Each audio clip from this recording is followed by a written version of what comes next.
Selamat datang di The Filter Kretek, di mana kita tidak hanya membuka halaman-halaman buku, tapi juga membuka pintu-pintu pemikiran, menyaring ide-ide besar dari dunia filsafat, dan kisah-kisah percintaan yang penuh makna.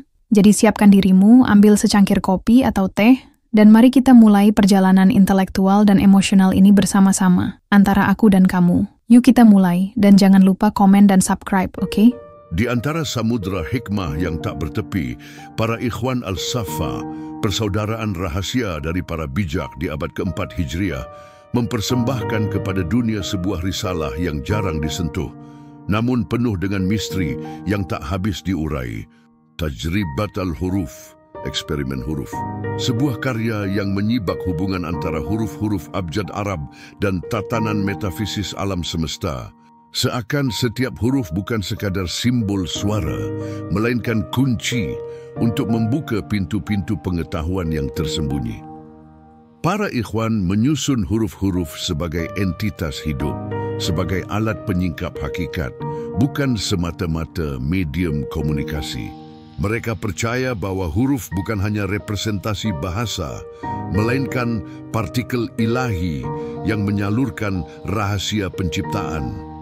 Maka ketika mereka berkata bahwa alif adalah permulaan, mereka tidak sekadar menunjuk kepada posisi pertama dalam abjad, tetapi menyiratkan kepada esensi tauhid, keesaan, satu sumber yang melimpahkan wujud kepada segala yang ada.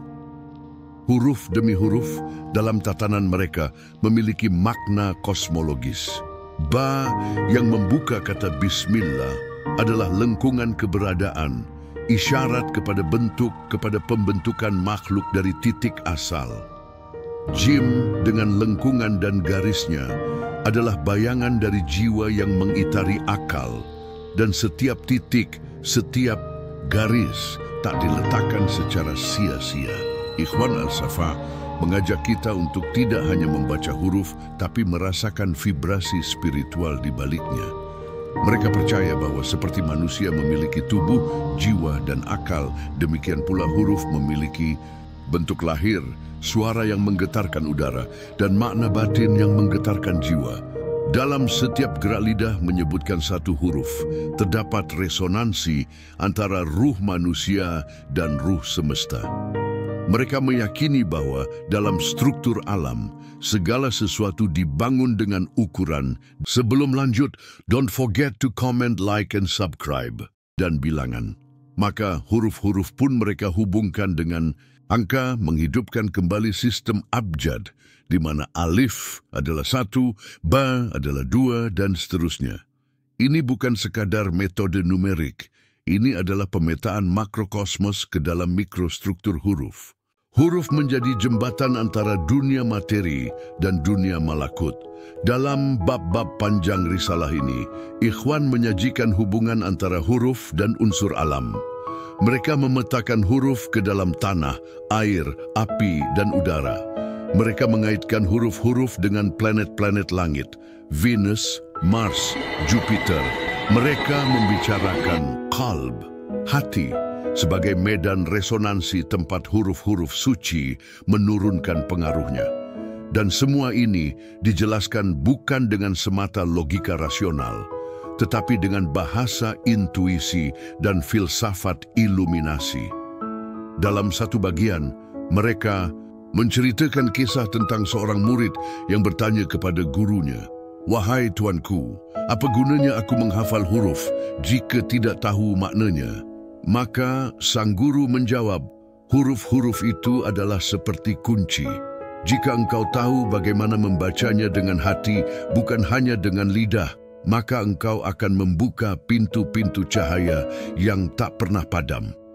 Mereka menuliskan bahwa huruf-huruf suci yang terdapat dalam Al-Quran, seperti Alif Lam Mim atau Hamim Ain Sin Qaf, bukanlah sekadar dekorasi linguistik, melainkan sinyal-sinyal dari realitas lebih tinggi yang hanya bisa dipahami oleh mereka yang telah menyucikan jiwa dan menyelaraskan diri dengan harmoni ilahiyah. Huruf-huruf itu adalah misteri yang membuka jalur antara langit dan bumi.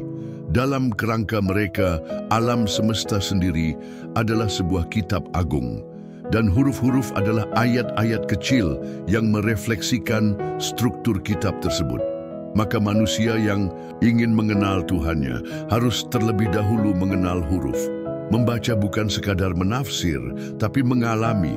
Mereka menyebut ini sebagai tajribat, pengalaman langsung, bukan teori. Risalah ini pun menyajikan struktur fonetik, bagaimana suara huruf-huruf keluar dari tenggorokan, dari lidah, dari bibir. Dan dari manapun suara itu muncul, ia membawa resonansi spiritual yang selaras dengan bagian tertentu dari jiwa manusia. Maka, membaca huruf-huruf dengan tartil dan khusyuk dalam pandangan Ikhwan Al-Safa adalah cara menyelaraskan ruh dengan irama semesta. Lalu dalam bagian yang lebih mendalam, mereka mengaitkan huruf dengan astrologi, dengan waktu, bahkan dengan takdir. Mereka membicarakan bagaimana nama manusia, susunan hurufnya, dan jumlah nilai hurufnya bisa menyimpan potensi jalan hidup yang akan ia tempuh. Ini bukan untuk meramal masa depan, tetapi untuk memahami struktur takdir dari dalam. Para ikhwan tidak pernah mengklaim bahwa mereka memiliki kebenaran mutlak. Mereka justru mengajak pembacanya untuk merenung, menimbang, dan memasuki kedalaman batin mereka sendiri. Huruf-huruf adalah tangga, ilmu adalah cahaya, dan jalan menuju Tuhan adalah perjalanan dari huruf ke makna, dari simbol ke hakikat, dari suara ke diam. Ketika risalah ini ditutup, para penulisnya menyampaikan satu pesan penting, bahwa siapapun yang memahami huruf dengan jujur dan tulus akan memahami dirinya sendiri. Dan siapa yang mengenal dirinya, maka ia telah berada di jalan untuk mengenal Tuhannya. Dan huruf-huruf itu bukanlah semata-mata lambang untuk bunyi. Mereka adalah pintu-pintu menuju hakikat. Dalam tiap lekukan alif, dalam tiap lingkaran, mim tersembunyi isyarat atas sesuatu yang lebih tinggi, lebih abadi, lebih mutlak dari sekadar ucapan.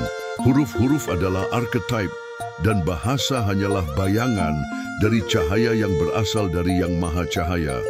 Wahai pencari makna, apakah engkau mengira bahwa huruf-huruf tidak memiliki ruh?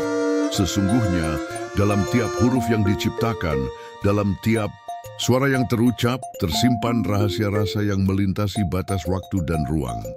Huruf-huruf itu menyatu dalam jiwa-jiwa yang jernih, menyingkapkan kepada mereka hakikat pengetahuan ilahiyah. Ikhwan Al-Safa berkata, huruf-huruf adalah cermin bagi akal universal. Alif adalah keesaan. Ia lurus, berdiri, tidak bercabang, simbol tauhid yang tidak beranak dan tidak diperanakan. Lam, bila berulang menjadi lam-lam, melambangkan transendensi ganda, zat dan sifat yang maha mengetahui dan yang diketahui. Dan mim, bila menyatu dalam kata Allah, menunjukkan puncak manifestasi, di mana ketunggalan turun dalam bentuk yang bisa dirasa dan diseru. Namun huruf tidak cukup dimengerti hanya dari bentuk dan bunyinya. Ia harus dirasakan oleh batin, ditempatkan dalam semesta kosmik, di mana tiap fonem adalah gema dari musik surgawi. Tiap huruf menyimpan tabiat dan unsur. Alif adalah api, lam adalah udara, mim adalah air, dan ha adalah tanah. Dalam harmoni mereka, dunia ini diciptakan. Mereka yang memahami ilmu ini tidak menyalahgunakan huruf untuk sihir, melainkan untuk hikmah. Mereka tidak membentuk kata-kata demi dunia, tapi demi kebenaran. Karena sungguh, kata-kata adalah jembatan. Dan jika jembatan itu dibangun dengan niat murni, ia membawa penyeberang menuju kehadiran ilahi. Ikhwan berkata, perhatikanlah bentuk huruf-huruf hijaiyah. Tidakkah engkau melihat bahwa tiap goresan menyimpan jejak geometri surgawi? Huruf-huruf itu meniru gerakan kosmik. Bentuk bulat seperti H dan mim menyerupai langit berputar. Garis lurus seperti alif menyerupai poros langit. Dan huruf-huruf bersambung seperti sin dan shin menyerupai gelombang, arus kehidupan, dinamika ruhani. Wahai penempuh jalan huruf, jangan berhenti pada zahir tulisan. Jadikanlah tiap bacaan sebagai tafakur, tiap tulisan sebagai zikir, karena huruf-huruf adalah perahu yang mengangkut ruh menuju lautan ma'rifat. Dan sesungguhnya Tuhan menurunkan wahyunya tidak dalam bentuk gambar atau benda, tetapi dalam bentuk kalam, dalam bentuk huruf. Ikhwan Al-Safa melanjutkan, ketika Allah menciptakan, akal pertama dia berfirman kepadanya, tulislah. Maka akal menulis, dan tulisannya adalah huruf. Dari situlah terbentuk awal dari segala bentuk ilmu. Huruf-huruf menjadi pondasi ilmu-ilmu syar'i, logika, geometri, musik, bahkan astrologi. Mereka menyusunnya dalam risalah-risalah mereka, dalam bentuk tanya dan jawab, antara guru dan murid, antara penanya dan penunjuk jalan, dan tiap huruf memiliki nilai, memiliki bilangan. Alif adalah 1, ba adalah 2, jim adalah 3, dan seterusnya. Ini bukan semata numerologi, tetapi petunjuk bahwa realitas bisa diungkapkan dalam bilangan, bahwa dunia adalah hasil pengukuran dan keteraturan.